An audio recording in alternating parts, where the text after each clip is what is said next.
With a new month, we have a new Drive Sims Hotlap challenge. My name is Blake and I'm going to take you around a lap of the Mount Panorama circuit. $250 in Drive Sims voucher credit is available to the top 3 drivers of our Hotlap challenge. So make sure to stick around for my top tips to improve your lap time at the end of the video.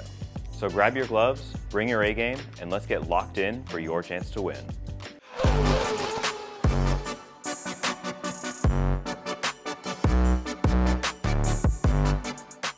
Today we'll be doing a full breakdown of the Mount Panorama circuit located in Bathurst, New South Wales, Australia. The Mount Panorama circuit is also commonly called Bathurst, hosting multiple high-profile events by that name, such as the Bathurst 12-hour and the Bathurst 1000. This narrow road course winds up and down the side of a mountain with severe elevation changes and creates a possibility of extreme speeds and crashes. This naturally lends itself to a precise driver who can effectively tame the mountain lap after lap. And with our Hotlap challenges requiring extreme precision over the course of a single lap, why not look to a group of cars that has the same core focus? We've handpicked 2 special cars that have a decades-long rivalry, but perhaps not the 2 you might think of if you're familiar with Bathurst's long history. For those unfamiliar, let me give you a quick lesson.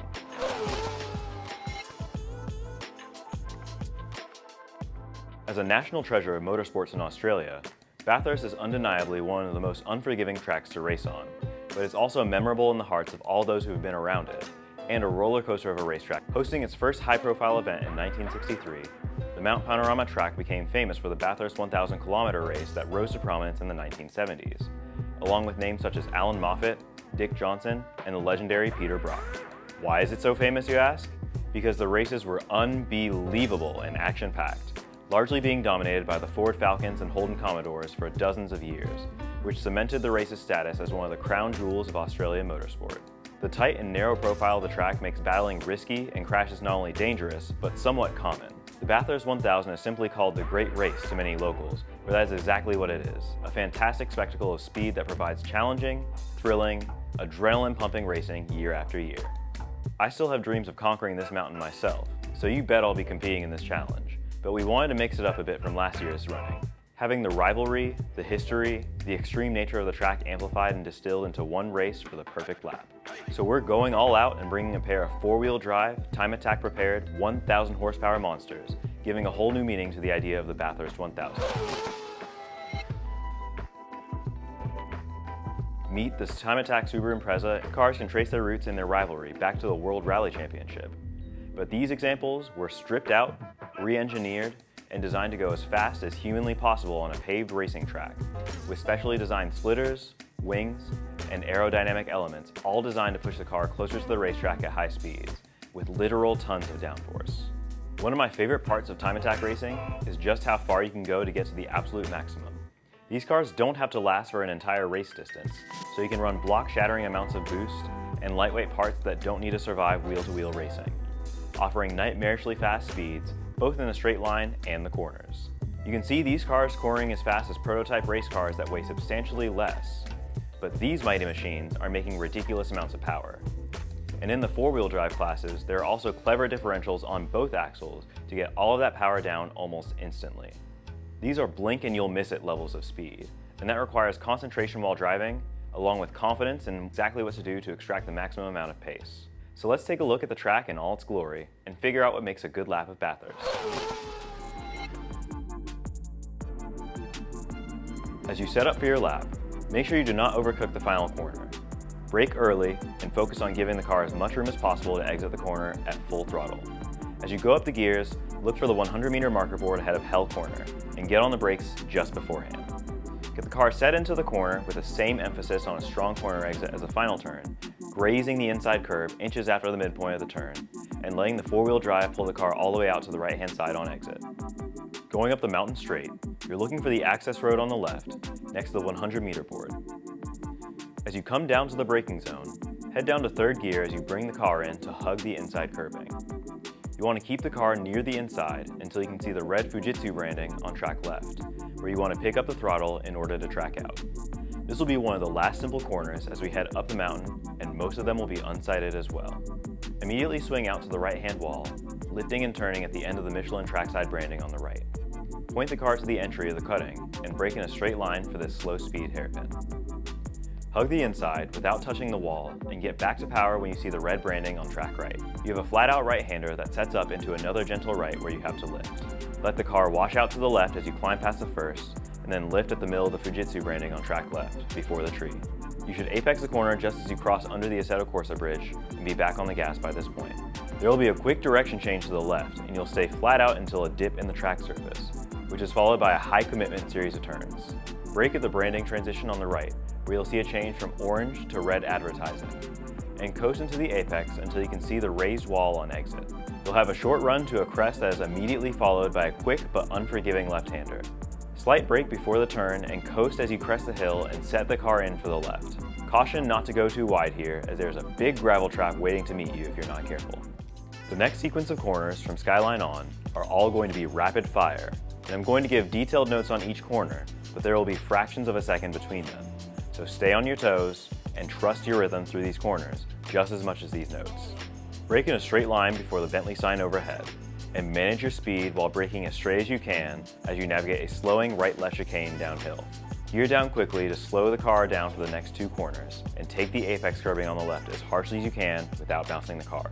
You have a slow right-left sequence at the dipper that falls sharply downhill, so hug the right as you spot the Michelin branding on track left, and cut hard to the left once you see the right-hand side wall jut away from you. Straight line as much of the downhill run as you can, and stay at or near full throttle until you see the Liqui Moly billboard on track left, and knock down your speed. You have a medium right that goes directly into a slow hairpin left for the Forest Elbow. As soon as you see the corner entry, brake hard in a straight line. Be careful not to run deep into the corner while hugging that apex until you can see the AC billboard on track right. A long run down the Conrad Straight means you prioritize the exit, go up the gears, and stay flat out through the right-hand kink down the hill. You'll brake about halfway down the Michelin branding on track right, and ease off the brakes only once you start to turn in. Don't hit the curbs on either side of the track, and run down to the final corner, braking before the 100 board on the last turn. Again, prioritize that exit and watch your run to the finish.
This lap is a balancing act, so once you start heading up the mountain, you have to constantly feel for the front tire grip through the steering wheel and the haptics feedback. There won't be much margin for error either, so approach your lap from below the limit. Even though you can reset whenever you want, you won't learn much by running the car into the walls and taking damage. If you're using the Subaru in manual mode, Keep your shifting crisp and clean, as one missed shift can lose back all the time that you gained from a good exit. If you decide to take the Evo, be extra careful of bottoming out while up on the mountain, and mind the understeer at low speeds. There's also a lot of turbo lag to note in the Mitsubishi. And finally, don't get discouraged by any mistakes you make. Repair the car and keep trying. My editor had to tell me to back off several times before I got the perfect lap, so take it from me and relax so you can get yours. Our third place winner will receive a $25 voucher for their next visit to Drive Sims. Second place will receive a $75 credit, and our first place winner gets a $150 voucher. And keep in mind these vouchers do not expire, so you can use them for your next visit, but until you do, you won't lose them. If you like this video and want to get involved in more going on at our Sim Center, there's a lot coming up for our competition-minded racers, between inter-store events, endurance races, leagues, and more. Make sure to contact us or stop by to learn more.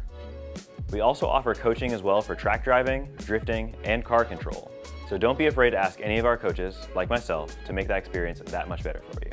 And if you want to support your favorite sim racing shop, we have our Drive Sims t-shirts, caps, and premium driving gloves available for in-store purchase. Pick them up for yourself or for someone faster than you so you can represent the shop while you gap your competition.